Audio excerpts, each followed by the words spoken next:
हाँ तो नमस्कार दोस्तों, आज की इस वीडियो में हम जानने वाले हैं कि इस साल झारखंड में झार के सबसे ज्यादा डीजे पर कौन सा गाना बजा है।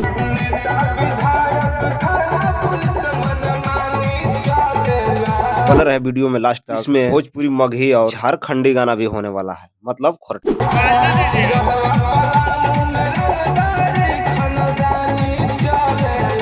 तो क्या आप सब तैयार हैं? कमेंट करके बताएं। और अगर नहीं भी तैयार होइएगा तब भी तो हम वीडियो को स्टार्ट करवे करेंगे। और वीडियो शुरू करने से पहले मैं आप सबको बता दूं कि इसमें टोटल 12 गाने होने वाले हैं जो इस साल लगन में सबसे ज्यादा बज रहे हैं। अगर किसी के फेवरेट स्टार के गाना इस लिस्ट में ना आए तो उसके लिए सॉरी। आप सभी कमेंट करके बता सकते हैं कि इस गाने को भी इस लिस्ट में होना चाहिए था। तो चलिए वीडियो को शुरू करते हैं। हाँ तो इस लिस्ट में जो 12वें नंबर पर गाना है, उस गाने का टाइटल है वो है काटा लेके मजनुआ पकड़ाइल बा। और इस गाने को गाए हैं मंटू सिंह खरवार और सृष्टि भारती। और इस गाने को रिलीज किया गया है मंटू सिंह ऑफिशियल पर। वैसे तो ये पुराना गाना है लेकिन इस साल दबा कर बज रहा है डीजे में।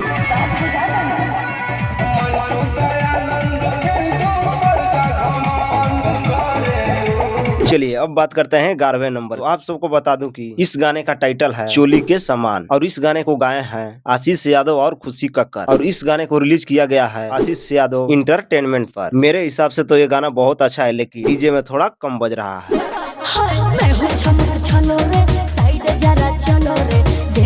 चलिए अब बात करते हैं 10वें नंबर। तो हमारे इस लिस्ट में 10वें नंबर में जो गाना है, उस गाने का टाइटल है साड़ी चमकदार। और इस सॉन्ग को गाए हैं सतीश दास और सुमित हर्ष। और आप सबको बता दूं कि ये एक खोरठा सॉन्ग। और इस सॉन्ग को इसी साल में रिलीज किया गया था लेकिन ये भी डीजे में दबा कर बज रहा है।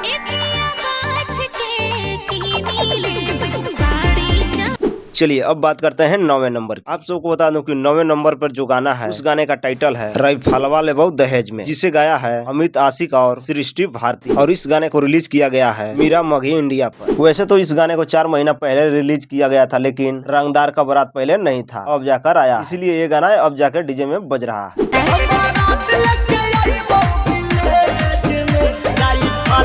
चलिए अब बात करते हैं 8वें नंबर। और हमारे इस लिस्ट में जो 8वें नंबर पर गाना है, उस गाने का टाइटल है साड़ी के मोतिया। और इस गाने को गाए हैं भाई जी और सृष्टि भारती। वैसे तो इस गाने को बहुत सारे चैनलों पर चढ़ाया गया है, इसीलिए हम सटीक नहीं बता सकते हैं कि इस गाने को किस चैनल से रिलीज किया गया। बाकी अभी ये सॉन्ग दबा कर बज रहा है डीजे में।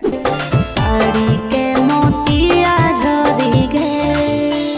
चलिए अब बात करते हैं 7वें नंबर। और हमारे लिस्ट में जो 7वें नंबर पर गाना है, उस गाने का टाइटल है भातार गाँव के लिखल है। और इस गाने को गाए हैं राजीव यादव और सृष्टि भारती। मतलब जहाँ भी शादी हो रहा है, इस गाने के बिना तो लगता है कि शादी अधूरा ही रह जाएगा।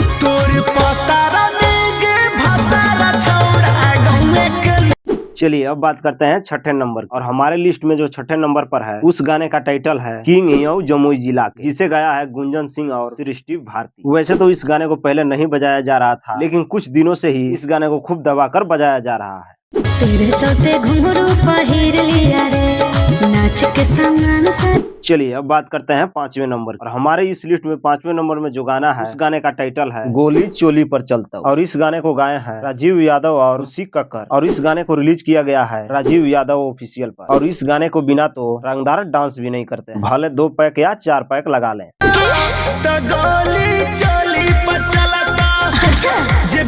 चलिए अब बात करते हैं 4थे नंबर। और हमारे इस लिस्ट में जो 4थे नंबर पर गाना है, उस गाने की टाइटल है कमरिया पर काटा। और इस गाने को गाए हैं रोशन रोही और सृष्टि भारती। और इस गाने को रिलीज किया गया है रोशन रोही इंटरटेनमेंट पर। और ये गाना इतना बज रहा है कि बिना इस गाने की शुरू ही नहीं होती है डीजे।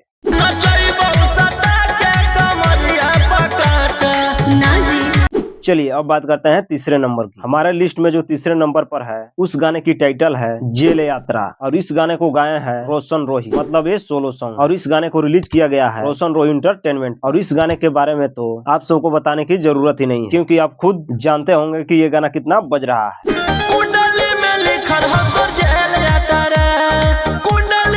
चलिए अब बात करते हैं 2रे नंबर। और हमारे इस लिस्ट में जो 2रे नंबर पर गाने हैं, उस गाने का टाइटल है ठुमका पर झुमका। और इस गाने को गाए हैं रोशन रोही और सृष्टि भारती। और इस गाने को रिलीज किया गया है रोशन रोही इंटरटेनमेंट पर। और ये सॉन्ग खूब ज्यादा बज रहा है डीजे।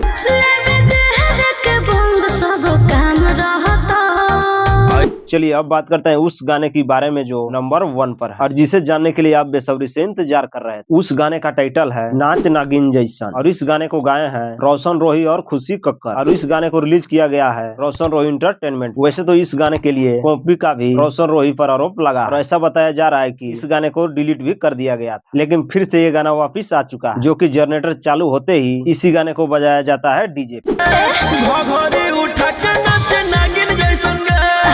बाकी आप सबके हिसाब से कौन सा गाने को नंबर 1 पर होना चाहिए था वो आप कमेंट करके बता सकते हैं, लेकिन ये भी ध्यान में रखकर कमेंट कीजिएगा क्योंकि ये झारखंड का ही डेटा है। बाकी यूपी बिहार का अगले पार्ट में आएगा वीडियो। और इस बार झारखंड में न खेसारी लाल यादव, न पावर स्टार पवन सिंह और न भोजपुरी कोई भी कलाकार जो डीजे पर बज रहे हैं। सब क्या देखना पड़ रहा है, अच्छा है मैं अंधा हूँ। हाँ, किसी का एका दुका गाना बज रहा और इतने बड़े स्टार होने का मतलब एका दुका अगर गाना बजे तो इसको बजना नहीं कहते हैं, वो जबरदस्ती सजेशन में आया होगा। बाकी आप सबको ये वीडियो कैसी लगी कमेंट कीजिएगा और ऐसे ही इंटरटेनिंग वीडियो देखने के लिए हमारे चैनल को सब्सक्राइब कर लीजिए। चलिए मिलते हैं नेक्स्ट वीडियो में, तब तक के लिए बाय।